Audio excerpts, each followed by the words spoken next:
महाराज की दृष्टि से पढ़िए, आपके जीवन में कभी आप गलती नहीं कर पाएंगे, ये मैं आपको गारंटी देता हूं। ये जो ग्रंथ है वो श्रीमद् भगवत गीता का व्यवहारू स्वरूप क्या हो सकता। एक आम आदमी, एक विद्यार्थी, एक युवा, एक किशोर, एक नागरिक भगवत गीता को कैसे जी सकता है, उसका व्यवहारू स्वरूप तिलक महाराज ने हम सब के सामने रखने का काम। उन्होंने उस जमाने में new English school, Deccan education society और फर्ग्यूसन कॉलेज तक की पूरी शिक्षा की चक्र की व्यवस्था पुणे में करने की व्यवस्था की।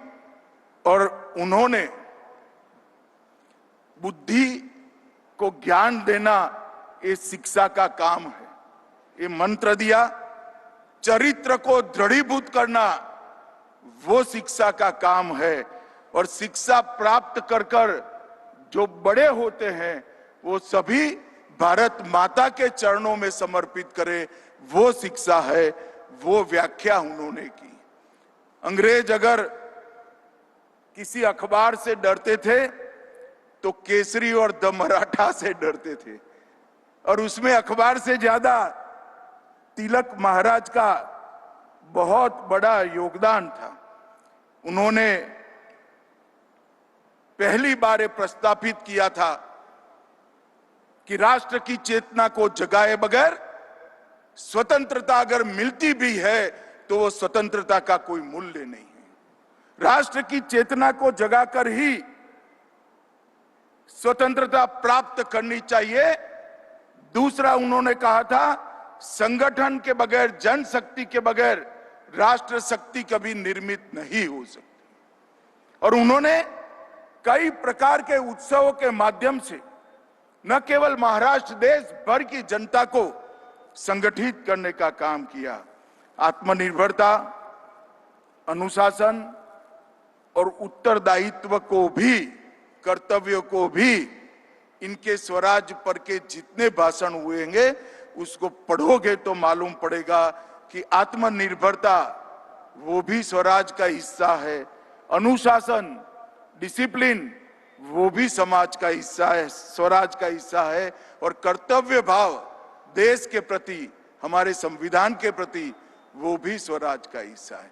मैं मानता हूं कि एक ही व्यक्ति ने अपने एक जीवन में इतने सारे काम किए कि जब तिलक महाराज का देह शांत हुआ, महात्मा गांधी को भी कहना पड़ा ये लोकमान्य थे, लोगों में सबसे लोकप्रिय तिलक महाराज थे। और ये बात हम सब के लिए बहुत अकूत प्रेरणा का स्रोत है। उनका जीवन, उनका कवन जो बोले हैं, जो लिखा है, वो आज के युवा और किशोरों के लिए प्रेरणा स्रोत है।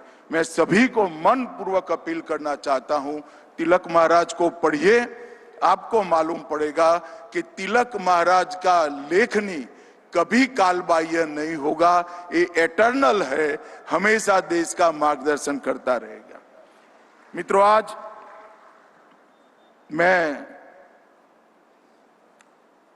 लोकमान्य तिलक राष्ट्रीय पुरस्कार अभी श्रीमान अजीत डोभाल जी को दिया गया, वो देने के लिए आया हूं।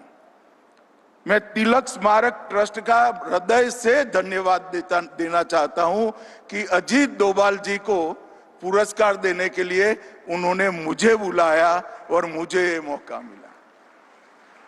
मित्रों, हमारे समाज जीवन में पुरस्कार को तमका मानते हैं।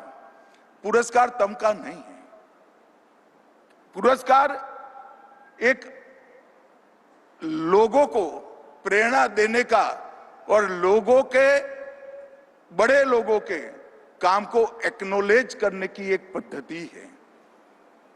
कोई व्यक्ति जब समाज के किसी भी क्षेत्र में बहुत बड़ा काम करता है तब वो व्यक्ति नहीं रह जाता है, वो इससे आगे कई गुना आगे निकल जाता है।